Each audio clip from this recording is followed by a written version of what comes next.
sini Bung Karno akhirnya memimpin pergerakan.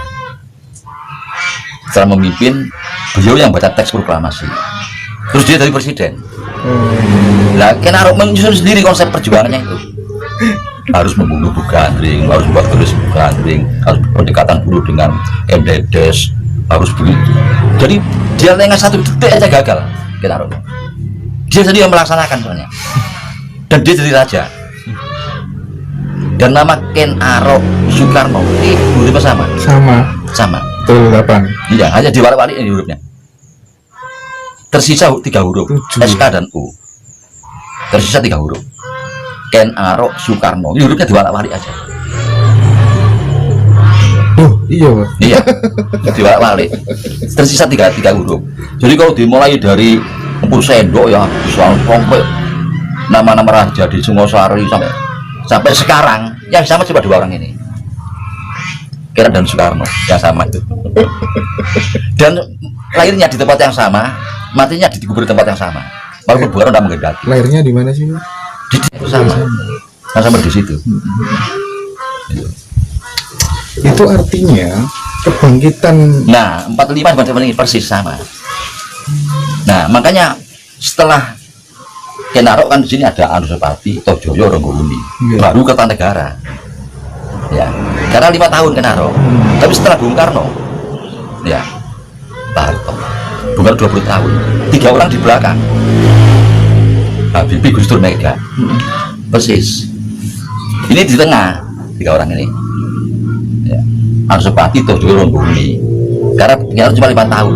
Tapi karena berumur 20 tahun, seperti Pak Harto ini, Pak Harto 3 orang di belakang, Habibie, Gus Dur, Mega. Jadi siapa Pak Harto ini? Kertanegara. Jelas itu sudah besar itu Kertanegara itu besar. Nah makanya ini kalau bicara bebas ya, mengaku itu baik ya. Nah ini pernah SBY itu merasa Raden Wijaya itu salah. Kalau dia enggak, andai kata dia ada yang beritahu, dia tidak akan seperti itu. Tidak akan mau. Baik dia diam. Apa? Dia sudah dekat Pak. Setelah jatuh turunnya Kertanegara, Pak Harto ini ya, untuk Mojopahit ada Kediri di sini. Tidak langsung ke Mojopahit, ada Kediri. Nah, dikira setelah Kertanegara, Raden Wijaya, oleh Pak SBY, tidak ada Jaya Katwang di sini. Raden Wijaya sekarang ini. Raden Wijaya. Iya, sekarang ini jelas sudah itu. Jelas. Secara Mbak, ini penting Mbak. Itu kira-kira, misal gini, Ken Arok, apakah kemudian itu sebenarnya satu orang dengan jasad yang berbeda atau gimana? Nah, saya tidak bicara masalah spiritual, gitu ya? bicara masalah inkarnasi, tidak bisa lah ya. Oke. Jadi sekarang Raden Wijaya ya, Pak? Raden Wijaya jelas.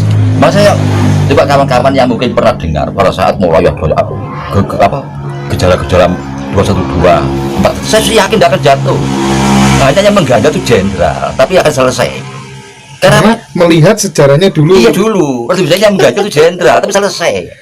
Betul kan Rogorawi, Rakuti, akan selesai semua. Persis ceritanya iya. Ya Pak ya. Tidak bisa dijatuhkan dengan itu, tidak bisa. Tidak bisa. Lalu rupanya Pak Jokowi paham. Berarti keyakinan Mbak Gatot ini akan selesai ya 10 tahun. Selesai ya. Selesai. Karena berkaca pada masalah. Iya. Teori siklus itu namanya. Cokro manggilingan. Iya teori siklus. Nah, coba lagi ya Pak ya. Antara Abraham Lincoln dengan Kennedy. Ini sama. Sama. Betul ya. Iya, pengganti Lincoln. Sekretaris Lincoln namanya Kennedy, sekretaris namanya Lincoln. Nah, terus matinya sama-sama satu, membela diskriminasi. Sama-sama tertembak di bagian kepala. Yang menembak itu dari teater lari ke gudang, yang ini dari gudang lari ke teater, persis sama. Sama. Dan yang menembak mati sebelum disidang, itu sama semua. Jadi ini berarti sama ini. Nah makanya ini dulu ada ya ahli ekonomi dari Amerika, tapi dia itu berdarah India. Dia ceramah di Surabaya tentang meramal ekonomi Amerika akan datang. Dia ekonomnya tahun sekian akan terjadi. Nah ini dasarnya ini. Jadi setelah ini bagaimana kejadiannya sekian tahun. ini pasti ini persis terjadi. Ekonomi Amerika goyang ya karena baca ini. Dia orang India kan, dia percaya teori siklus itu. Kalau berdasarkan teori siklus bisa dong, bisa harusnya kita menebak setelah Raden Wijaya ini nanti siapa Nah, itu. gimana itu Pak? Itu jadi kadang-kadang alam ini ya nggak mau didahului. Oh Iya, nggak mau didahului, nggak mau, akan berubah. Lalu berubah itu persis lu tetap kok sama, tapi perubahannya kita nggak tahu. tapi bisa jadi kan Arok tumbuh lagi. Oh, nggak bisa. Oh, nggak bisa ya? Ya, nggak bisa. Iya, Nah, iya, paham. yang ditunggu orang ini muncul di kacamata. Sereng gitu lagi. Lereng ini yang Iya. ditunggu ini. Itu baru berjusukar itu. Oh, Gajah Mada itu. iya. Yang muncul itu kan belum ada ya. Asik ya mengamati hal seperti itu. Iya. Iya, iya. Oh iya, apa sih sebenarnya istimewanya Ruwat Sumber Jolotundo yang jenengan tulis di salah satu buku yang lain, Mbak, kira-kira? Tentang selain tentang itu merupakan satu peringatan dari ulang tahun ya berdirinya desa. Berdirinya apa? Desa. Desa. Ya kan ruas kalau sumber ya mulai berfungsinya sumber peringatan per tahunan ini. Dari situ kan juga ada nilai-nilai yang perlu kita gali dari tumpeng, dari sesaji, apa itu kan di situ Kubau Rampe itu kan dibaca oleh yang ujubno itu bahwa ini maknanya ini. Nah itu pelajaran. Yang Wong Jawa nyebut apa? Buku teles. Kitab teles. Ya, kitab teles. Kalau ini Mbak, kembali ke Mojopahit ini masih banyak teman-teman yang nitip pertanyaan kemarin. Mojopahit itu dulu sebenarnya letaknya di mana sih Mbak? Kerajaannya? Ya kita ngikuti kesepakatan sejarawan Trowulan ya. Trowulan dari keraton maharajanya di Trowulan. Di Trowulan. Ya. Dan kesepakatan sejarawan dengan penelitian yang sekian lama kan akhirnya mematok Trowulan. Ya. Terus kemudian benda-benda warisan, harta-harta Mojopahit itu sampai sekarang kira-kira masih ada nggak? Nah gini, jadi kalau lihat sejarah jatuhnya Mojopahit sampai perang Suropati, banyak harta-harta yang punya nilai apa ya? Perang Suropati itu? Iya, itu hilangnya kekayaan kita kalau Mojopahit. Hilangnya pertama perang Suropati itu ketahuan di mana disimpan, kita simpan terus diambil dibawa ke Eropa. Eropa itu siapa Mbak? Belanda? Terutama Inggris ya, Belanda, Perancis. Waktu itu kan imperiumnya itu kan Inggris, kekuatan di Inggris itu kuat dari. Nah, jadi banyak dibawa ke sana. Ditandai dengan adanya pameran raya tahun 1851 di London, memamerkan hasil-hasil ini apa merubah manual menjadi mesin dan sebagainya itu di Inggris itu bisa dari mana, ilmu dari mana. Nah, ini Inggris, Belanda, Jepang, Prancis, termasuk ya. penjajah semua ya, Prancis ini.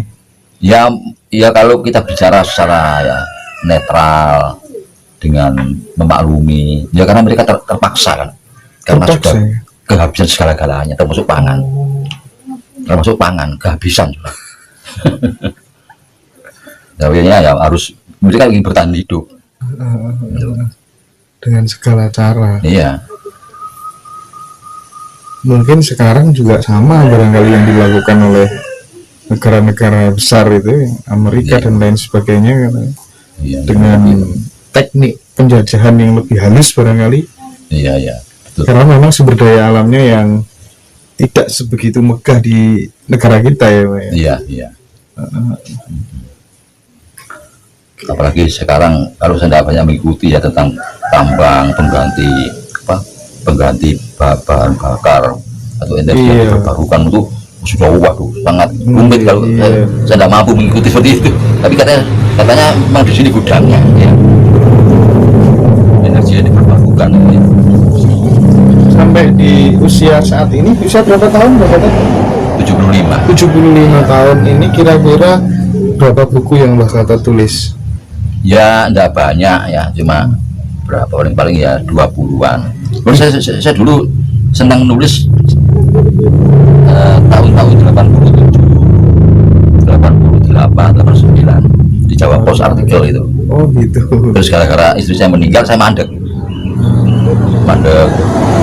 sudah sekian tahun, nulis lagi sudah ada terima. Tahu cirinya, saya tahu. Tahu ciri Jawa Pos menerima artikel yang bagaimana, saya tahu ciri, saya ikuti dari bahasa kan, campuran bahasa asing, ayo ditolei. Tapi di sebagian buku saya sering melihat judul-judul ada Sidoarjo, Kota Sungai Kuno dan lain sebagainya. Apa istimewanya Kota Sidoarjo dilihat dari kacamata sejarah? Satu ya pembentukan, jadi terbentuknya Lembah Hilus Duta Berantas itu unik, bahkan mungkin Nusantara tidak ada. Terbentuknya daratan Lembah Hilus Duta Berantas ini unik memang. Tadinya kan semacam teluk Sungai Berantas itu sangat besar sekali. Nah, akhirnya teluk ini lama-lama akan mengendap. Nah, mungkin Jawa dan Madura ini masih sambung. Nah, si aliran Sungai Berantas ini membentuk teluk sampai akhirnya menjadi Selat Madura ini. Dari Selat Madura, terus dihantam oleh laut, dari Laut Banda, Laut Aru, akhirnya jebol ini antara Surabaya, Madura ini. Terbentuk. Itu unik. Nah, akhirnya tempat ini tempat yang subur. Jadi dengan material dari 9 gunung, pekat sungai, pekat laut, akhirnya terjadi gelombang pasang surut, kena unsur hara dari hujan. Akhirnya daerahnya ini daerah bagus, daerah estuarin yang punya tumbuh pohon-pohon tanjang mangrove itu, dimana ikan di situ sangat ideal untuk tempat tinggal, sehingga ikannya enak. Nah, ini kan dari rebutan jadinya nih. Iya. Ikannya udah terkalahkan itu. Beda sama yang lain. Kalau dilihat dari kekayaan bahasa itu kan, misalnya kita sendiri orang Jawa itu.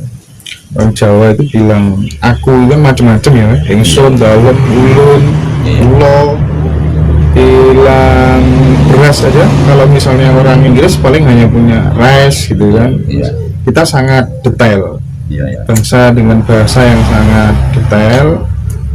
Gabah kalau masih di sawah, ya, beras, nasi, itu menjadi barangkali salah satu syarat kekayaan bahasa dan lain sebagainya untuk menjadikan Indonesia pemimpin dunia mungkin ya. Mungkin begitu. Ya. Jadi lebih kaya. Jadi dari segi sastra kita ini lebih kaya. Dari sastra. Sampai sejarah itu sendiri sumbernya dua. Satu historiografi, ini sejarah, dua buku-buku legenda. Ini kan sastra ya. Sastra yang sangat indah dan rumit. Ini padat isinya. Cuma sulit, jebol sulit dimengerti. Saking rumitnya sastranya itu, gitu ya. Gitu. Jadi betul. Jadi menyangkut nama-nama benda aja kelihatan. Iya. Apalagi seperti nama-nama dusun, nggak ada nama asing. Nggak ada nama asing. Semua nama lokal dusun. Dari nama-nama pohon, binatang, kejadian kan nama lokal semua.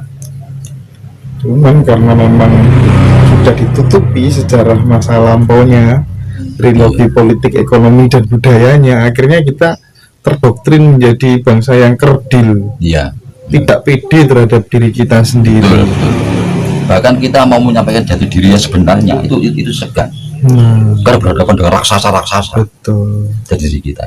Satu contoh ya, kita kan mesti pernah mendengar tentang Bhinneka Tunggal Ika, Tandhana Dharma Mangruwa. Nah, di sini kalau sampai saat ini, nah sebenarnya orang kecil ya tidak pernah berhubungan dengan orang-orang besar, lihat di TV aja. Dia selalu tokoh-tokoh bangsa sekarang ini di TV itu saya lihat selalu mengatakan kebinekaan ini jati diri kita. Titik. Enggak. Jati diri itu kebinekaan tunggal ikaan. Ini enggak pernah saya dengar begitu. Mesti kebinekaan. Definiter. Tunggal ikanya. Kebalikannya hilang. Ini dalam satu paket loh, satu cengkeraman Garuda, Bhinneka Tunggal Ika, tidak terpisah, tidak terpisah. Jadi diri kita itu bukan kebinekaan, Bhinneka Tunggal Ikaan, berbeda tapi satu. Kalau ini dipisah, untuk berjuang untuk tunggal ikanya ini mati-matian.